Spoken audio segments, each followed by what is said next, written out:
In today's video, I'm going to teach you how to create a recurring bill in Zoho Books. If you pay the same vendor on a regular schedule, think rent, utilities, or software subscriptions, recurring bills save time and keep your payables consistent without manual entry every month. We'll keep this simple and clear so you can set it up with confidence. Start by heading to the top right corner of your Zoho Books dashboard and clicking the plus icon. This is your Quick Create button, and it works from almost anywhere in the app. From the drop-down, select Recurring Bill. That opens the Recurring Bill form, where you'll tell Zoho Books what to create, how often to create it, and which vendor it belongs to. Now enter the details of your recurring bill. Choose the vendor you pay on a repeating basis. Give the recurring profile a clear name so it's easy to identify later, like office rent, monthly. Set the schedule.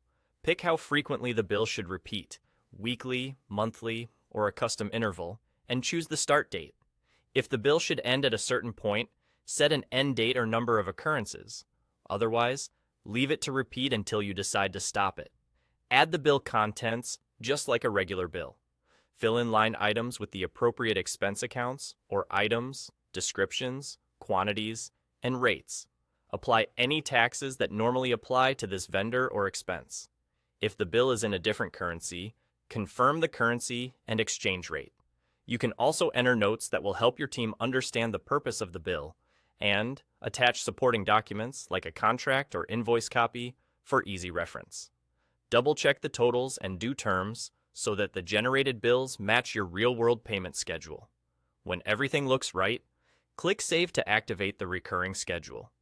Zoho Books will automatically create a bill at the interval you defined, using the details you entered.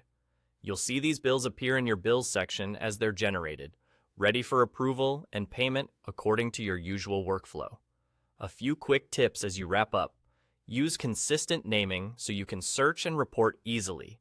Verify your start date, especially if you're mid-month, and review taxes and accounts to keep your books accurate. If anything changes, like pricing or terms, just edit the recurring profile and Zoho Books will apply the new details to future bills. And there you go. That's all it takes to create a recurring bill in Zoho Books.